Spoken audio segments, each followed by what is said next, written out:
Gusto mo bang maalala niya ang sweet moments ninyo at ikaw lang ang iisipin niya?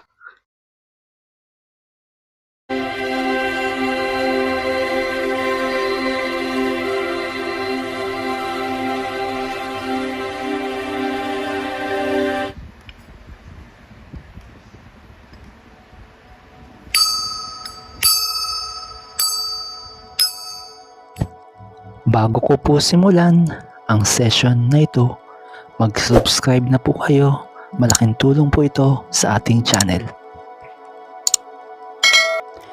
Sa session na ito, ina-attract natin ang positive energy para maalala niya ang sweet moments nyo. Kaya ikaw lang iisipin niya. Makapangyarihan po ang law of attraction na galing sa universe sa tulong ng tadhana at sa nag-iisang makapangyarihan sa lahat. Ngayon po, ina-attract natin na ang person mo ay ikaw lang ang iisipin niya dahil nga naalala niya yung mga sweet moments ninyo. At ngayon naman po, siguro nagtataka po kayo kung paano gagana ang orasyon na nasa session na ito. Ganito po kasimple lamang iyan.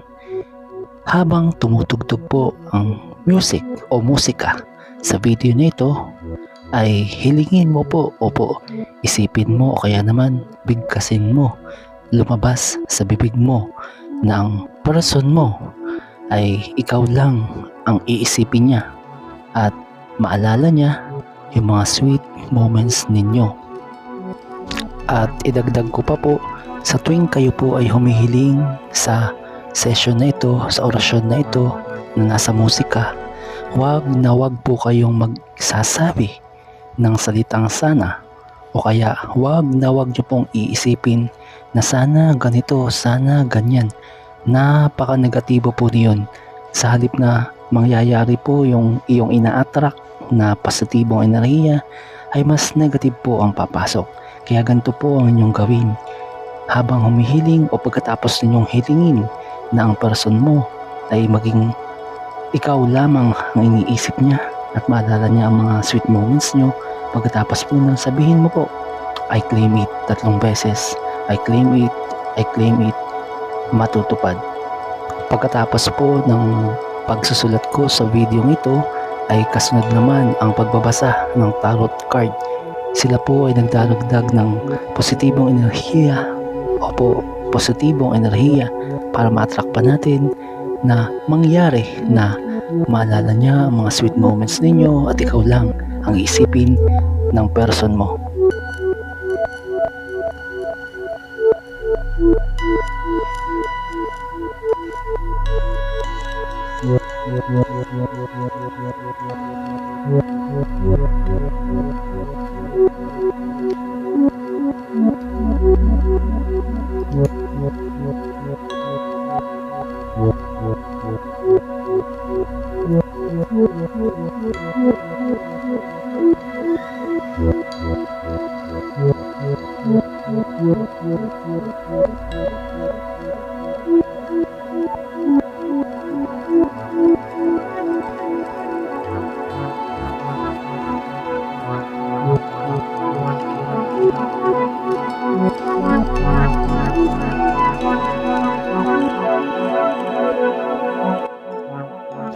At ngayon po, nasa bahagi na tayo ng video ito kung saan ang mga tarot card ay magsasabi ng patungkol sa ating ina-attract sa video ito.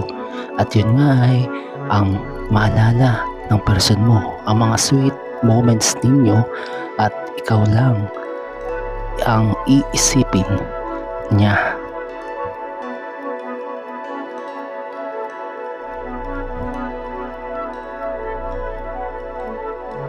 Sa unang tarot card, ito ang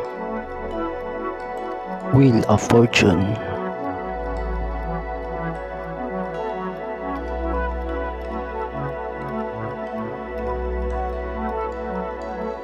At sa pangalawang tarot card, ito ang Ace of Pentacles.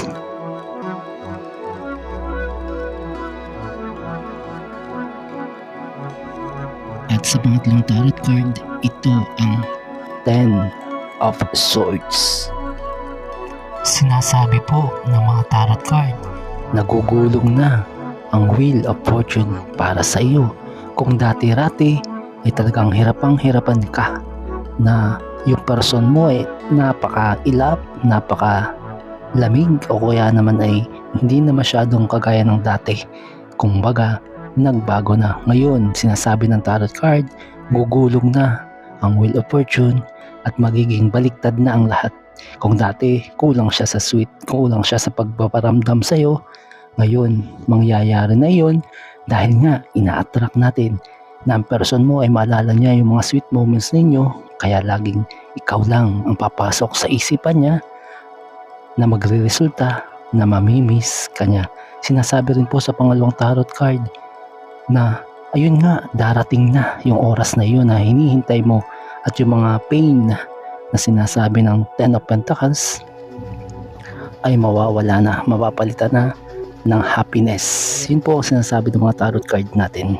At kung ikaw po ay narito pa sa bahaging ito ng video ito, maraming salamat po dahil walang sawa kang sumusuporta sa ating channel. Malaking tulong po iyan at sa bawat pagnood po ninyo ng video sa ating channel ay nagbibigay po ito ng way para ang ibang tao naman ay marating din, mapanood din na ibang tao at matulungan sila, mabigyan sila ng suporta emotionally, spiritually at lalo na mentally.